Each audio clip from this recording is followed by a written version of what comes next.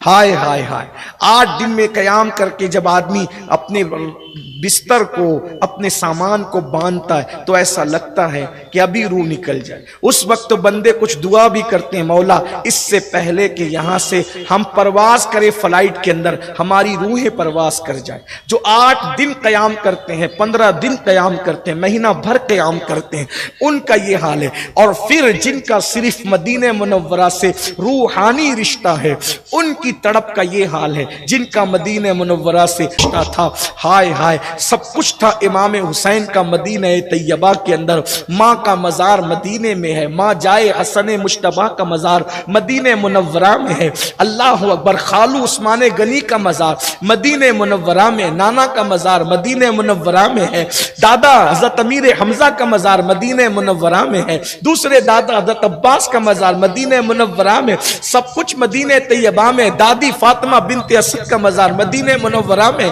کیا کیا بتائیں مدینے میں کیا تھا، اللہ اکبر۔ لیکن رو رہے ہیں، آنسو بہا رہے ہیں، مگر اب ضمیر کا سودا کرنے کے لیے تیار نہیں۔ حوصلہ دیکھو، ہمت دیکھو، امام اس پرعزم ہستی کا نام ہے۔ امام نے فرمایا سامان باندھو، سامان ادھر باندھا جا رہا ہے، تیاریاں ہو رہی ہے۔ ادھر امام علی مقام اب روضہ رسول پر جانے کی تیاری کرتے ہیں، اللہ اکبر۔ کبھی بیویوں کو سنبھالا دیتے ہیں، کبھی بہنوں کو سہارا دیتے ہیں، کبھی بھتیجوں کو سہارا دیتے ہیں، اسے سنبھالیں کہ اسے سنبھالیں۔ کیا امتحان کا آغاز ہوا ہے۔ 4 شعبان المعظم کی شب ہے، یہی وہ شب ہے جس کی صبح کو امام علی مقام مدینہ منورہ میں پیدا ہوئے تھے۔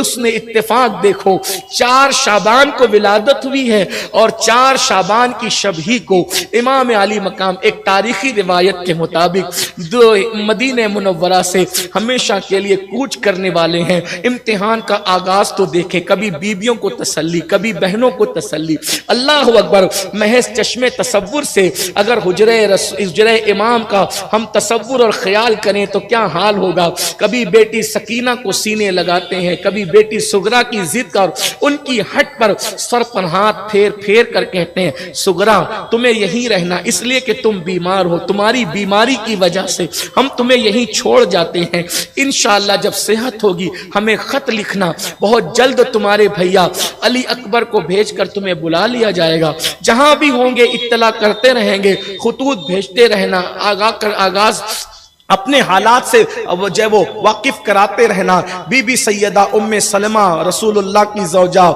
امام سے کہتی ہے امام مدینہ سونا ہو جائے گا، مدینہ رسول میں کیا رہ جائے گا، تم رسول اللہ کی گویا کے نواسہ ہونے کے اعتبار سے آخری نشانی ہو، نہ جانا حسین۔ امام سیدہ ام سلمہ سے امام کہتے ہیں نانی جان، امی جان، مجھے جانا ہوگا، میری ذمہ داریاں ہیں۔ بالآخر امام ادھر ساری تیاریوں سے فارغ ہو کر کے ادھر جو ہے اللہ مزار رسول کی طرف جاتے ہیں، ماں کی بارگاہ میں حاضری دی، بھائی کی بارگاہ میں حاضری دی، دادا سید الشہداء امیر حمزہ کی بارگاہ میں حاضری دی، اور اس کے بعد اخیر میں میرے امام نانا کی بارگاہ میں حاضری کے لیے جاتے ہیں۔ محض چشم تصور سے جب اس بارگاہ عالی جا کا تصور کرتے ہیں کیا کیفیت ہوئی ہوگی جب ایک عاشق زار آج الوداعی حاضری دیتا ہے تو اس کی کیفیت کیا ہوتی ہے۔ میرے امام کی کیفیت کا تصور کریں، امام علی مقام ہاتھ باندھ کر دست بستہ نانا کے مزار پر کھڑے ہیں، کبھی لپٹ جاتے ہیں، پورا وجود جانے کے تصور سے تھر تھر کانپ رہا ہے۔ امام علی مقام کے آنسو رکتے نہیں، آنسوؤں سے داڑھی شریف تر ہو جاتی ہے، موٹی موٹی آنکھوں سے موٹے موٹے آنسو اللہ اکبر ساون بھادوں کی طرح بہتے ہیں، اور گویا تصور کی آنکھوں سے دیکھو تو یوں لگتا ہے امام حسین نے درود و سلام کی نظریں پیش کرنے کے بعد اب نانا کی بارگاہ میں یوں حاضری لگائی ہوگی، نانا جان اب آپ کا حسین آپ کی بارگاہ میں آخری سلام پیش کرنے کے لیے آیا ہے۔ او میرے نانا، آپ اپنے نانا کی بارگاہ میں یا رسول اللہ آپ کا مدینہ آباد رہے، جب تک چاند سورج نکلتے اور ڈوبتے رہیں گے آپ کی بارگاہ میں حاضری دینے والے، درود و سلام پیش کرنے والے آتے رہیں گے، لیکن اب اتنا بڑا محبوب آپ کی بارگاہ میں کوئی بھی درود و سلام کی نظریں لے کر نہ آ سکے گا۔ نانا کی بارگاہ میں عرضی لگائی ہوگی، نانا جان جس حسین کو آپ نے اپنے کندھوں پر مدینہ منورہ کی گلیوں میں بٹھا کر کے گشت کرایا تھا، جس کو زلفیں تھمائی تھی، آج وہ حسین ہمیشہ ہمیشہ کے لیے مدینے سے جاتا ہے۔ نانا جان اب کبھی میں واپس لوٹ کر نہیں آؤں گا، مجھے یوں لگتا ہے آپ کی امت نے دیکھے میرا کیا حال کیا۔ نانا آپ کا حسین جاتا ہے، ذمہ داریوں کا بار لے جاتا ہے، میرے نانا بس میرے لیے جوان علی اکبر کا لاشا اٹھاؤں تو اس وقت میرے پاس صبر موجود رہے، میں استقامت کا جبل شامخ بن کر کے ان کے درمیان کھڑا رہوں۔ نانا جان جس وقت قاسم کی لاشوں پر گھوڑے دوڑے اس وقت میرے نانا میں صبر کا پہاڑ بن کر کے ڈٹا رہوں۔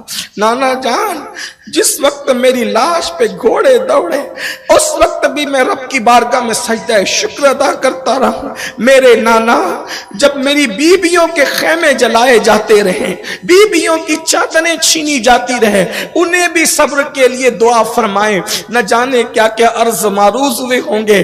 لکھنے والوں نے لکھا، کہنے والوں نے کہا یہ عرض معروض محض چشم تصور سے کیے جا رہے ہیں، لیکن حقیقت یہ ہے کہ عرض معروض کے درمیان موٹے موٹے آنسو قبر رسول پہ نچھاور ہوتے ہیں، اور ایسے میں میرے امام ابھی سوتے اور جاگتے کی کیفیت میں تھے، یہ کہتے ہوئے کہ نانا میری روح جسم سے نکل کیوں نہیں جاتی یا رسول اللہ، میں مدینہ چھوڑنا نہیں چاہتا یا رسول اللہ، لیکن لوگوں نے مجھے اتنا مجبور کر دیا ہے کہ میں نے مدینہ چھوڑ دینا ہے، یا رسول اللہ میرے حال پہ رحم فرمائے۔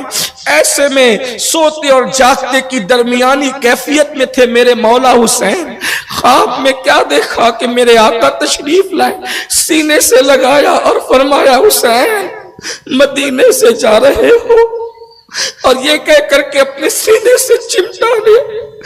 آقا کریم صلی اللہ علیہ وآلہ وسلم کو جب میرے امام نے دیکھا، حضور علیہ الصلوۃ والتسلیم کی زلفیں بکھری ہوئی ہیں، آقا کریم کی آنکھوں میں آنسو ہے، سرکار سینے سے چمٹاتے ہیں اور کہتے ہیں حسین تمہیں بہت دکھ اٹھانا ہے، تمہیں بہت تکلیفوں کا سامنا کرنا ہے۔ اس کی نانا جان زمین پھٹ جائے، آپ کے بازو میں زمین میں سما جاؤں۔ فرمایا نہیں، آپ کے مقدر میں جو شہادت لکھی ہے اس شہادت کا شرف تم کو پانا ہے۔ حسین تمہیں کربلا جانا ہے، جاؤ اپنی ذمہ داری پوری کرو۔ پھر بہت سی باتیں کی گئی، امام کی آنکھ کھلی شوق شہادت میں۔ اللہ اکبر، شوق کہتا ہے رکیے، ذمہ داریاں کہتی ہے چلیے۔ اللہ اکبر، امام علی مقام علی جد والی السلام پلٹے قبر رسول سے، مزار رسول سے 2 قدم آگے بڑھے، پھر واپس آئے، ایک بار پھر دیکھ، پھر پلٹے، 4 قدم چلنے کے بعد پھر پلٹ کر آئے، ایک بار نانا کا مزار پھر دیکھ، پلٹتے ہیں، آتے ہیں، جاتے ہیں، آتے ہیں۔ احساس ہوتا ہے حسین صبح ہونے سے پہلے پہلے مدینہ منورہ کی حدوں سے باہر بھی جانا ہے۔ میرے امام آخرکار نکلے۔ اللہ اکبر، ایک کشتہ عشق رسول نے بڑی خوبصورت بات لکھی، محرابوں نے جھک کر کے سلامی دی، محرابوں نے جھک کر کے سلامی دی، اور میناروں نے کھڑے ہو کر کے تعظیم دی، اور کربلا کا مسافر مسجد نبوی سے یوں نکلا کہ مسجد کی در و دیوار گردن اٹھا اٹھا کر سیدہ کے لال کو آخری مرتبہ دیکھ رہے تھے۔ امام گھر پہنچے، گھر میں کوہرام مچا تھا، قیامت صغرا قائم تھی۔ اللہ اکبر، اس لیے کہ اس قیامت صغرا کو قیامت صغرا اس لیے کہہ رہا ہوں کہ سیدہ